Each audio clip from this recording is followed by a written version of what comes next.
Welcome to the Grad Life Podcast, where we're talking about all things grad. And today, we're talking about building a support network in grad school. Wow, we have two amazing guests today.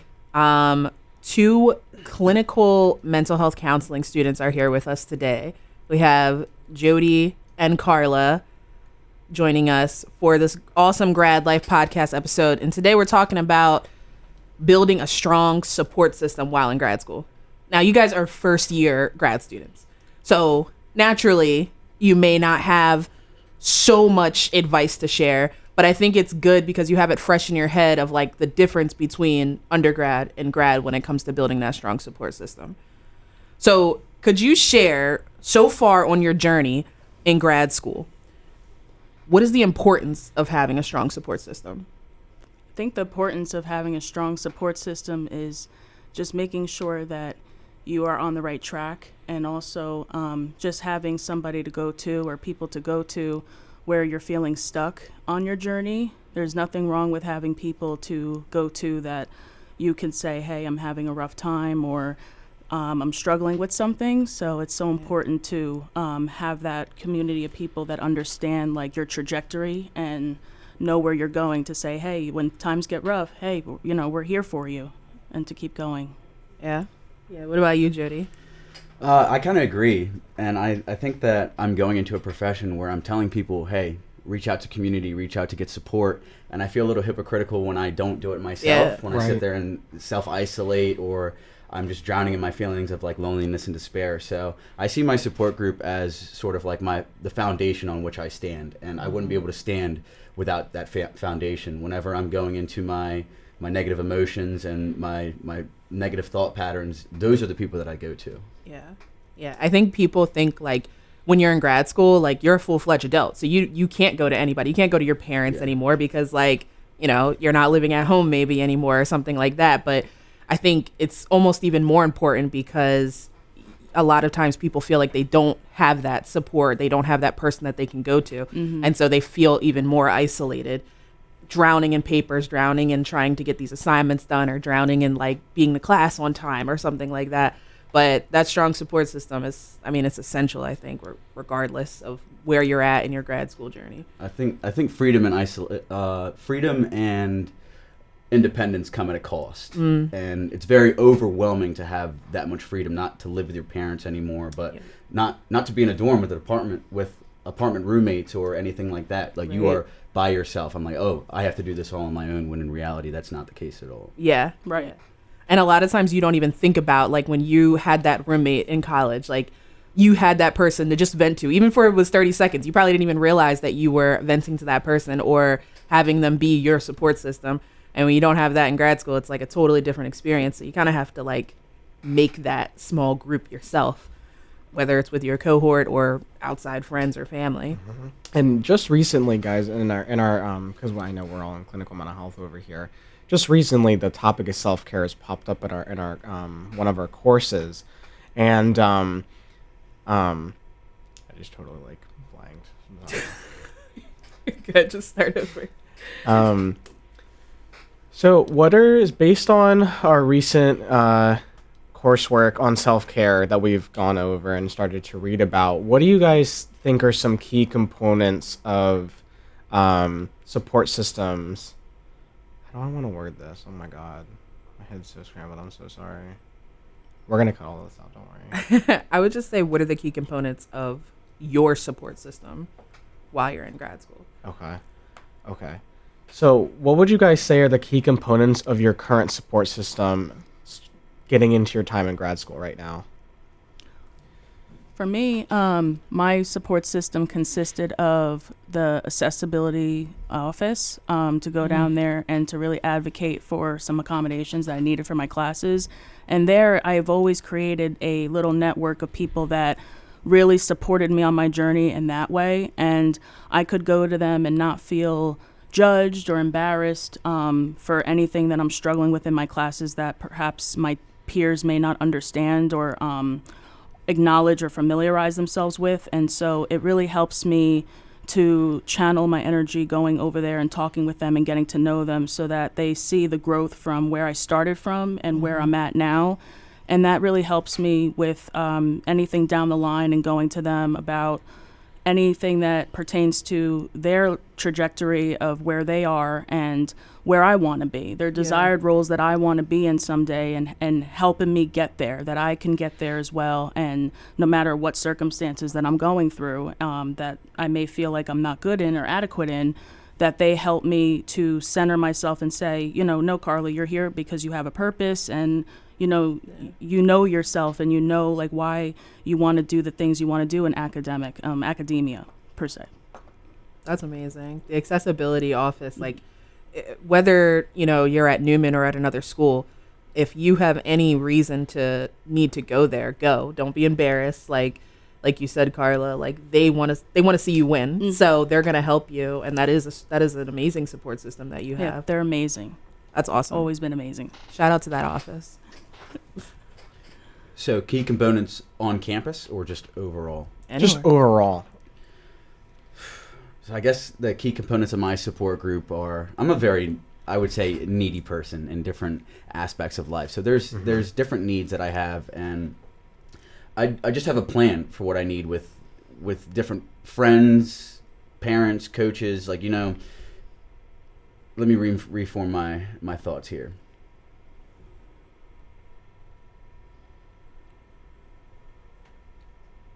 I guess I really just need people there to answer my questions that I have. Like, not necessarily fix a problem for me, but if I'm like in a really, really rough patch, I know at school now, and it took me a lot to realize as an undergraduate, that the people around me, the professors, the faculty, the staff, they were there to help me succeed. Like, they didn't want me to fail. They didn't look at me every day and go, oh, I don't want you to graduate with your bachelor's. Like, I'm not going to help you at all. So when I came to Newman, it was more, okay, I have all these questions that I need answered because I'm at a completely new program and a completely new space that I'm not familiar with. So I had to go into person and ask questions at the bookstore. I have to go in person and ask Dr. Worley questions. I have to constantly email my professors to make sure that I'm doing things right, or I'm up to date with their syllabus. I text my coach pretty much every day to make sure that if I can't make it to practice, that I'm getting the workout that I need to get in throughout the day. So it's really, it's come down to me not having the fear to reach out to these support networks, because I know that they're going to guide me in the right direction. And where I go wrong is, staying in my room and not wanting to leave, like all day, where I could have just asked a simple question and gotten the answer that I needed to take control of my day. How did you go about even finding them? Like, it sounds great. Like, you went to your coach, you went to your professors, like you went to faculty members here, but for the person that's staying in their room, isolating themselves, just concerned, worried, not even wanting to ask those questions, what kind of advice would you give to that person as far as how to reach out to those people? Well, the first step is you got to get out of bed. Yeah. Honestly, that's been one of the hardest things in the last month, is like, oh my God, I got to get up and go through another day. But I guess it's having faith and having trust in, where you're at right now. I put all my faith into Newman. I decided to come here. So I said, okay, the people here, the community here is what I have to rely on. Like, that's what I've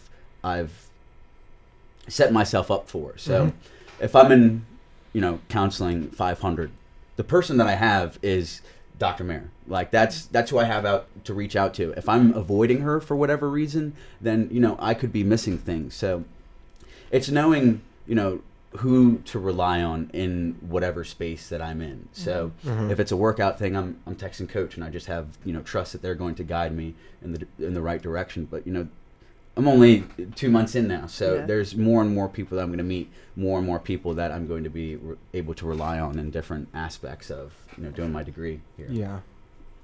Excellent. With all the newness, and you say within 2 months, right? With all the newness that's happening, do you feel like you've worked into a groove yet? No. No, absolutely but not. how long do you project it could take before you feel like, I think I'm consistently reaching out and I'm getting what I need? I think within this next month, I could honestly be at that spot. Okay. I would say I'm at a good 60% of, where I think Jodi could be at, where Jodi's energy levels could be at, and that Jodi's able to give more, do more. But right now, I'm at my current 100%, which is 60% of what my usual 100% is. But, I'm that's why I'm also relying on support networks too, because they are helping me get back to that Absolutely. 100%. So Absolutely. right now I am, what is going on? Right. What is going So on? Carla, what do you think? Where would you say you're at right now?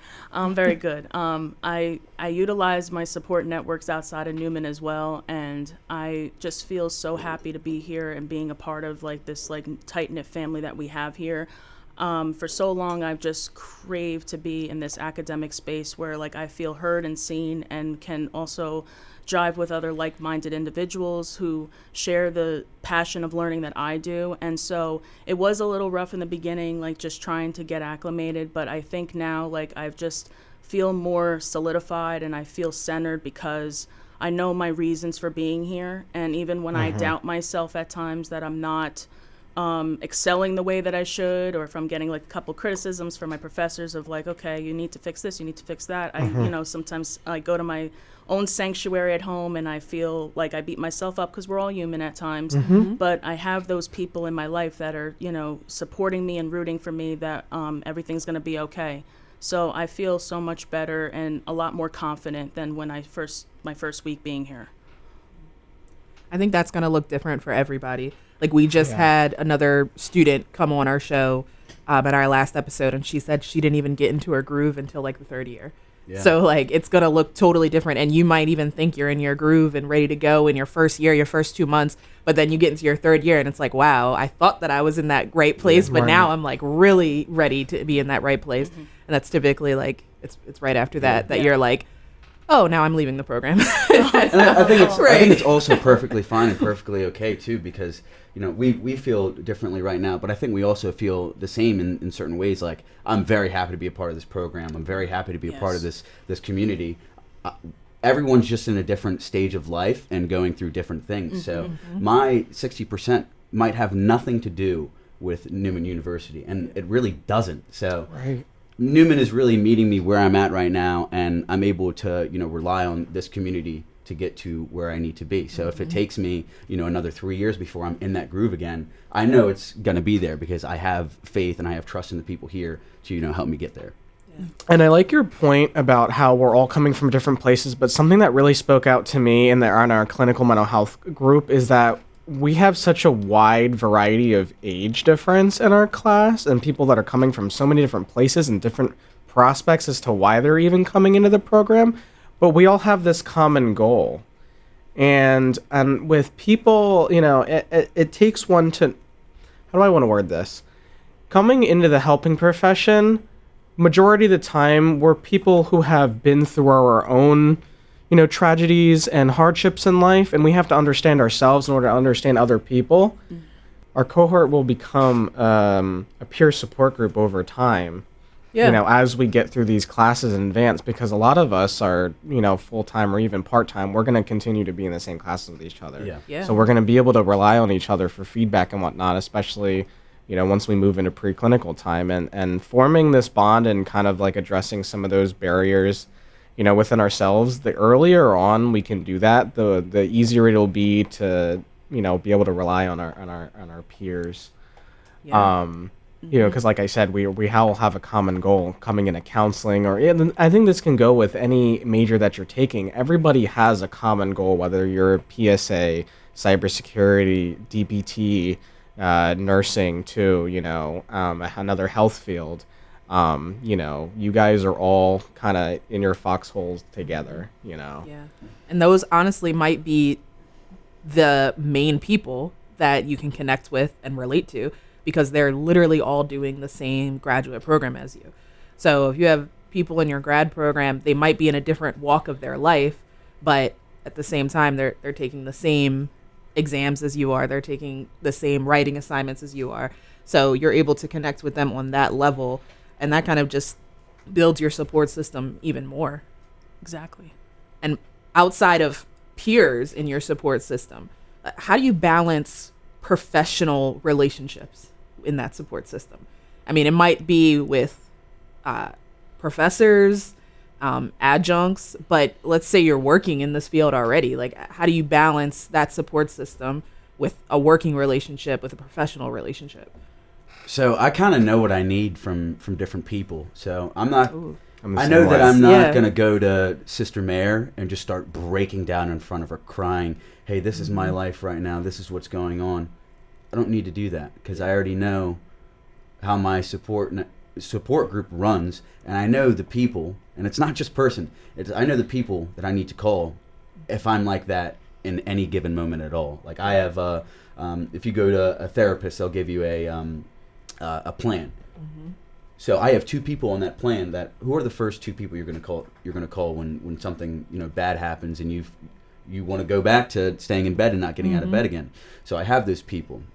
So it's knowing what exactly that person is good at. It's having trust that they're going to lead you in the right direction. So I don't know. I have so much trust in my support group. I know what I need from who. Mm-hmm. Yeah. What about you, Carla? Would you say the same? I can piggyback off of that. Like I feel strengthened, and I know the people that I can cry to or vent to, or the people that I just need like a little like pick me up of like, hey, thank you for hearing me out. Most of my peers, like my friends that are around my age, some of them are already in their grad programs back in my hometown, so they understand, the sacrifice it took for even me to get here at this point. And so they just give me the space professionally in a way, even though they're personal friends, they give me the space professionally to do all that be all I can be and excel in the space that I'm in right now. And then my professional support network, they're close, but they're also like far in the way that they're doing their own thing. But when I need something, they're very quick to respond to my email and say like, I'm here for you. This is the space for you. And this is like what I can give you for right now. And it just makes me feel better to know that I feel supported in all ways, and that like also like our hard work and our determination got us here, and to where we could like have different support networks in various stages that they could lead us and guide us of where we're at right now. Yeah. I think you start to realize like how to talk to somebody professionally, right, as you go on in your career and as you're going on in your field. So it kind of gets down to like, that person, like you said, Jodi, you can't go to cry to your boss or your supervisor or anything like that, but you can still talk with them in a way that's explaining that you may need extra support from them without.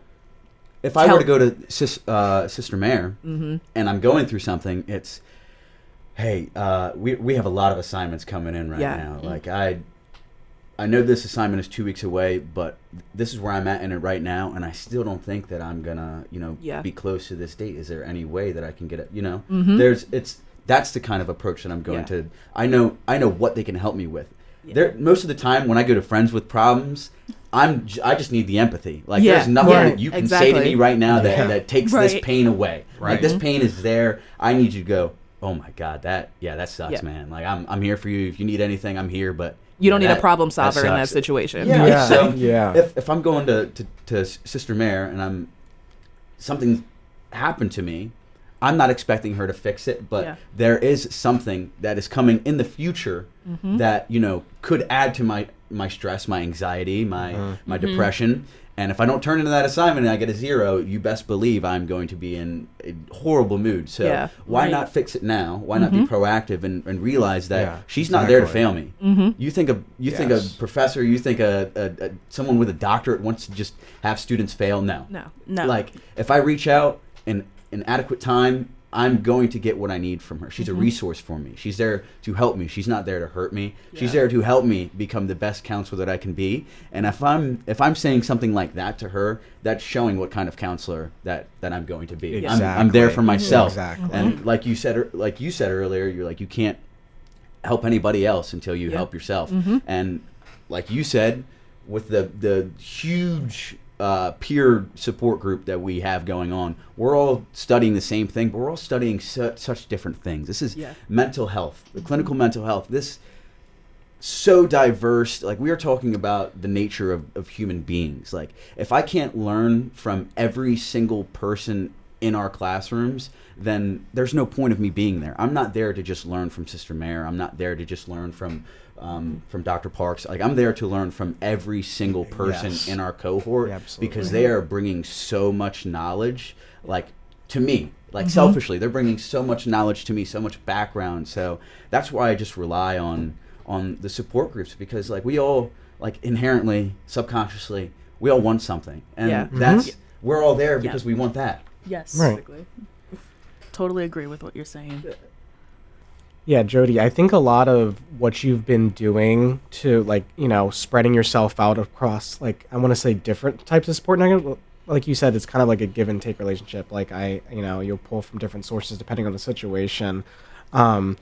So first I want to ask Carla if you kind of have similar networks, and also what are your thoughts on how you can maintain the strength of your support relationships? I do have similar networks like Jodi mentioned and everything. Like I'm at a point where it's like I've done so much of the legwork and the inner work where it's so important at this point where we should be able to do our own work, and we should have done our own work before getting into this program. So I do feel a lot more confident than where I was like before. And in regards to sustaining, it's just nurturing. It's nurturing like anything in your life, you know, the way we water plants and we give it life. It's like the same way, like with like that. peers. Yeah. Thank you. With our peers and our like people closest to us that we care about, it's nurturing them. It's like, do I want them in my life? I want them in my life, and knowing that and just seeing our growth. And so that's the way that I, you know, see all my relationship is just pouring in and just nurturing, and just I want that for myself. So like as you said, like human beings, we all want something, right? So it's just even the little things as well, is just taking care of them and having them in our corner. That's it right there. It comes down to like the first lesson you learn as a little kid, like to have a good friend, you got to be a good friend. Yes. So Treat others the way you want to be treated. Exactly. There you go. All right. So I want to talk about campus resources. You guys, again, are in your first year of a graduate program, but kind of tell us a little bit about maybe campus resources that you utilized in undergrad that maybe people wouldn't think that they can still utilize in grad. So I started seeking counseling services in undergraduate again. I had stopped doing it in high school because I was like, mental health is, nobody cares about what I'm going through. Like, so why would anybody care to fix it? In undergraduate, it was the opposite. It was, I'm drowning. Like nothing is going to happen unless, you know, I save myself. So I started seeking counseling services because you can do that in undergraduate. It is, for someone that is not an undergraduate, you know, just starting their life up, it is so much harder for them to seek counseling services than it is for you to be an undergraduate. So I relied on counseling for the last 2.5 years of me being in college, and it helped me immensely. I was also a peer health educator, so I got to go around campus, you know, informing other people about, you know, health topics and ways in which that they can help themselves and survive through college. So I did that too. Helped me out a lot because I had Mhm. people in my cohort as well that were also involved in that, teaching me a lot of things. You know, I got a lot of mentors and advisors out of that. So that was really huge and life-saving for me.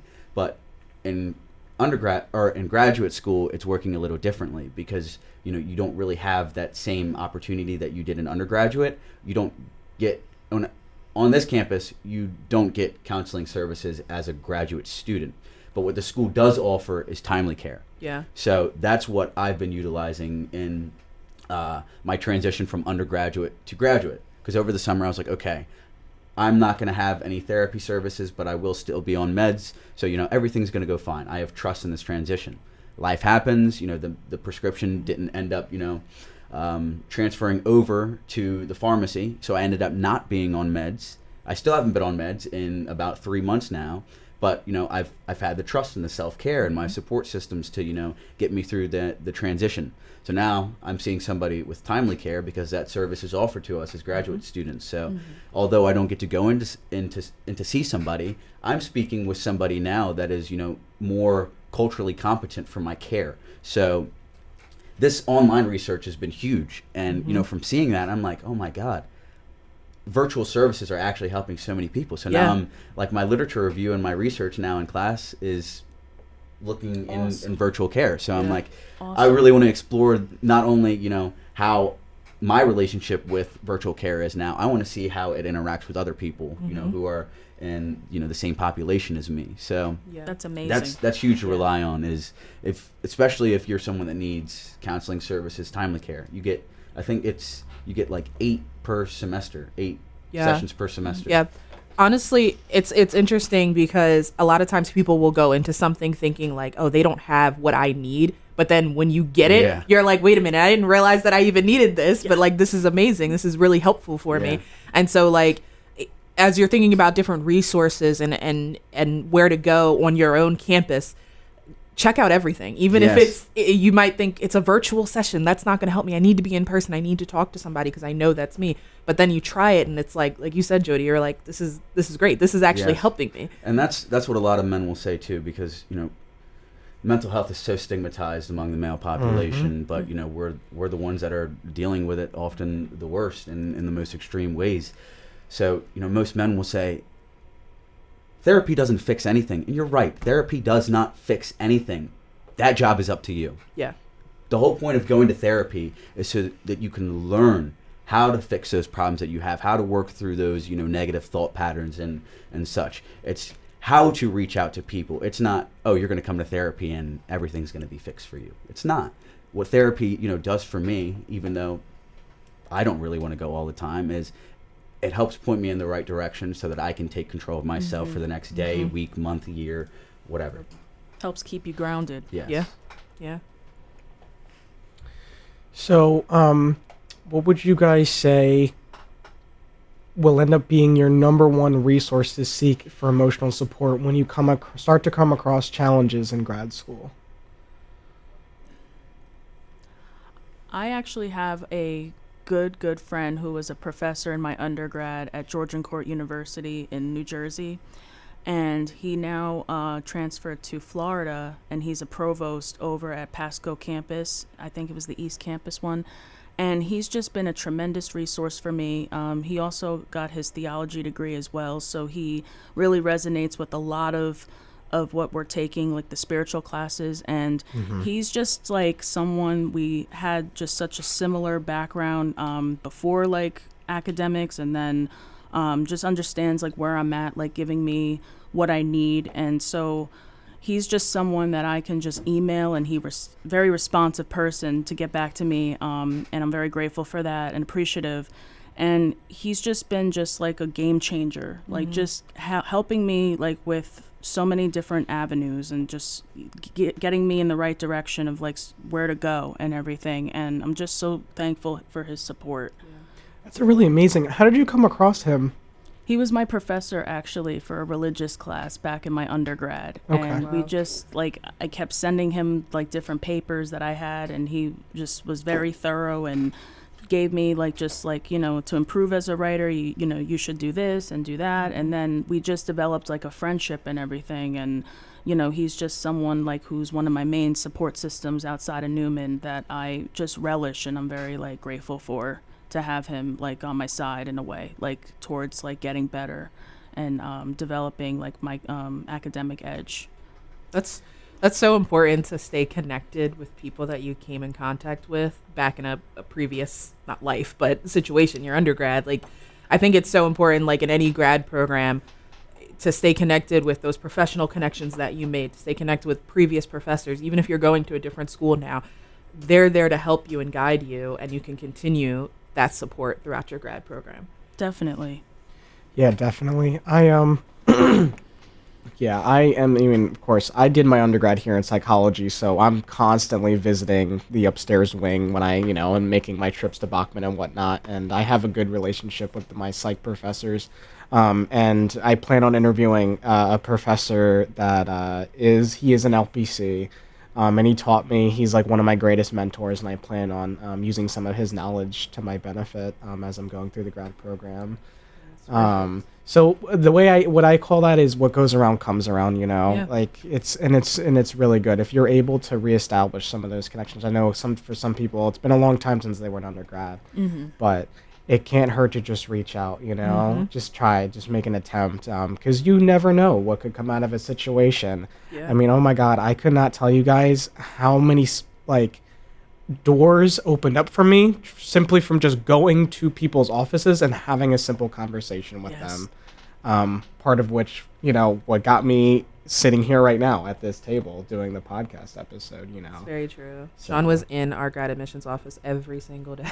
And it wasn't even something that was a prospect yet. It was just, we had just been talking, and I know I've been looking into grad school, and, I knew that having a GA position could, benefit me financially, and kind of one thing led to another. I mean, Yeah. it was just as simple as that. So, That helped us see your character, your work ethic, everything. And then so by the time it came around to hiring, it's like, well, it's a no-brainer right here. yeah, but again, like, to me, it was just, I'm just forming connections. I'm building a support network slowly, and that kind of just slowly expanded out. And, of course, I was lucky enough to have the undergrad professors that are now teaching in the grad program as well, so that kind of helped a little bit too.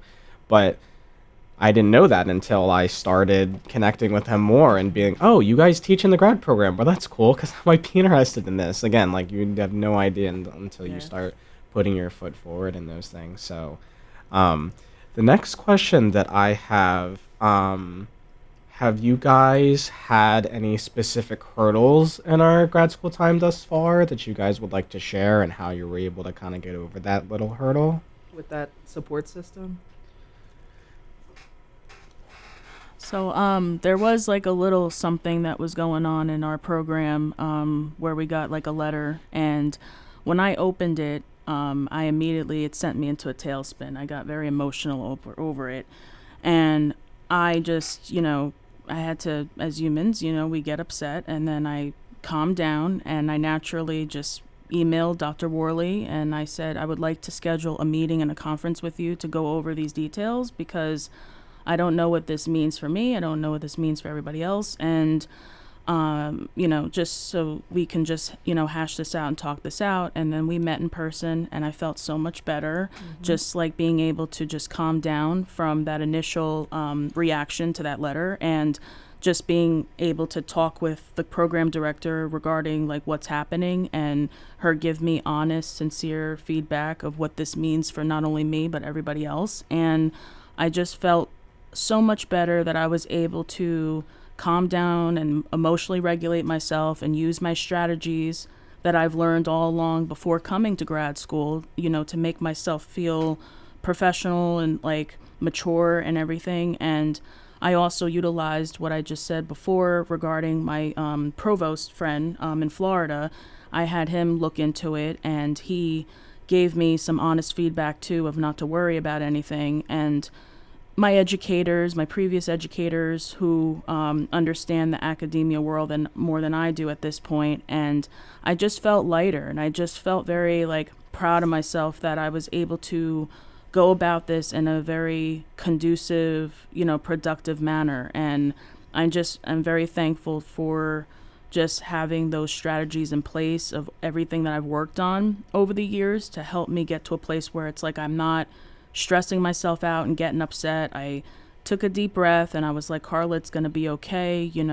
Things are going to work itself out. And that was one of the major hurdles so far in the program, like not only personal, but just something that everyone's experienced. And I was able to just take action and go about it in a very diplomatic, but like in a concise way about it. Sometimes it's just a matter of like getting it out of your head, Yes. and putting words to it, Yes. and having somebody else listen, and Right. and then it's all of a sudden you're like, I feel Because so I much can better. I can overanalyze Yeah, at times. exactly. So I can Yeah, lots of definitely people like can. overthink, and I'm like, no, we're not doing this today. We're not doing this. We're changing the game here. Yeah. What about you, Jodi? My obstacles haven't really been with Newman. When I graduated from undergraduate, in May, I added a lot onto my plate because I knew exactly how much I could take. I knew how much I could eat. So when I said, all right, I'm going to do clinical mental health counseling while I'm also running cross country and track and field, while also working a full-time job. I said, okay, we're going to make it happen. Well, unfortunately, over the summer, I lost my grandmother, who I've lived with my grandparents my entire life. So my grandmother was my mother figure. So I didn't expect to basically lose my mother figure over the summer.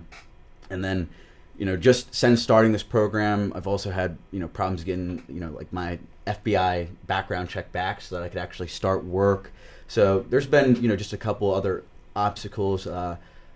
Got out of a almost year-long relationship. So there's been a lot of, loss recently. So there's been a lot to deal with in those regards. But, I committed to this. Yeah. And this is something that I really, really want for myself. And I know that the future me is, looking at me right now like, wow, I'm really proud of you for working through all this stuff. So my problems haven't really been with Newman. It's been trying to find this balance in my life, and not balance in regards to, making sure that everything is able to equal up the same amount of time. It's the balance that keeps me on my feet, that, keeps me at my internal equilibrium so that I'm able to, manage and take care of all the other things around me, even though that life is chaotic right now. So it's been a really, really tough time. Like, over a year ago, if you would have told me I was like going to be off my psych meds, I wouldn't have been able to do my schoolwork. I wouldn't have been able to go work out or anything. And that's why, like, the last 2 months have been really, really hard. But I do feel like I'm at a really, really good place with really good people that are about to give me so much more than I could have ever asked for. So I'm trusting that process, and I'm just showing up for myself every day. And that's what I'm trying to, like, emphasize to people too, is like, you don't have to be at your 100% every single day. Like, if people here knew what my 100% was like, they'd be like, what? Oh my God. Like, right now I don't feel anything like close to that, but at the same time I feel good. I feel content, and I don't have to worry about spiraling because I've already notified those friends. Like, they know that, this is a rough time in my life, and that they might need to be there a little extra for me right now in these moments. But, I'm still going to do what I got to do every single day. Yeah. Definitely. Regardless of who your support system is, you show up for yourself every single day. Yes, and I just don't want the zero from Sister Mary either. That's the main thing, right? We can't have a zero. No, I can't have a zero. No. Right. All right. So what's the kind of advice that you guys would give to other incoming grad students or grad students that are currently enrolled right now that might be going through similar situations but not completely sure how to, like, start that path of self-care and self-help and reaching out and building their support network? I would tell them that it's okay to feel like you don't know where you're going, or it's okay to feel like you don't know even who you are right now, like you're discovering yourself, and that to give you grace in that period of just self-discovery, because, like, with learning, I don't think there's a destination to learning. We're ongoing learners, that we're always going into different journeys, and our paths are just forever to be, defined, based on who we are, and we're always evolving. And so I just would say that to first, like, not beat yourself up, and to give you grace that you've gotten this point to where you're at now, and to keep, like, exploring those areas where you want to explore. And also just to remind yourself of your purpose too, of, like, if you know where you want to be and where you want to go, like, getting out of your own head a little bit, and just baby steps, getting to one thing to another, one place to another, and just trying something out for the first time, getting out of your comfort zone. And you'll be surprised that when you speak to somebody and it all goes well, that you would want to speak to another person, and then it's groups of people, and it just becomes a whole flock at that point of people behind you that are really, like, rooting for your confidence and rooting for who you are and where you want to be. That would be, like, one of my, like, main tips and advice for incoming prospective grad students. Jodi, you have any tips or advice that you would want to give to incoming grad students? And this is very nerdy of me, I won't lie, so bear with me. Yeah, we're all nerds here. But there's this quote from Winston Churchill that lives rent-free in my head. Ooh. Failure is not final. It is the courage to continue that counts. I mean, like, I feel like I fail every day, and I'm happy with that. I love failing. That's one of my favorite things to do, because there's only one way you can go from failure. Like, you're always learning something when you fail. Like, I expect to fail every week, every month, every year that I'm here, and beyond. It's the courage to continue that matters. It's waking up in the morning and maybe not wanting to live that day, but getting out of bed. Yeah. like that's one of the hardest things that you can do is show up for yourself. Yes. Yeah. Showing up for yourself is the biggest form of self-love, self-care that there is. And if people are listening to this right now, they've already taken that hard step. So why not commit to that process? And one of my buddies, just texted me. He was like, so I've recently started my mental health journey, and I'm not gonna lie, it's harder than I thought. And I want to get into running. He said he wanted to get into running. So could you give me like all the tips that you have, because it's hard. First thing I said to him is it's gonna be hard. Yeah. Like, it's going to be hard. Numbing yourself, and I'm guilty of this too. Numbing yourself, trying to avoid those emotions, trying to avoid all that pain is it's not going to help you. That's the easy route, unfortunately, because you're protecting your peace right then, right there. When your peace might not be for another few weeks, for another few years, you never know. So That's a good point. My thing to people is like, give yourself that grace and be proud of yourself, but understand that it is going to be hard every single day, and it is your courage to show up every single day that is what matters.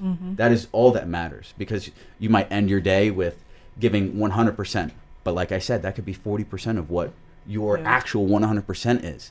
You're not going to tell me that day in itself was a failure. Like, you're working towards something every single day. So there's many things I have on my sheet right here in front of you to tell you, like, self-care things, but it's not going to be linear. It's not the same for every single person out there. It's showing up for yourself in your way every single day. Like, that's really all that matters. I just want to thank you guys both for coming on this episode. Honestly, like, this is a huge topic for anyone, not just anybody in graduate school. But when you're in that graduate program and it feels like the world is weighing on you, like you're not sure what grade you're going to end up getting, you're not sure if you're going to make it to that next class, but when you have that support system around you and you show up for yourself every single day, it's going to make a world of difference. So thank you guys. I really appreciate you guys being on the show. Thank you for having me. Thank you for having me as well. This is Loved fun. it. Yeah.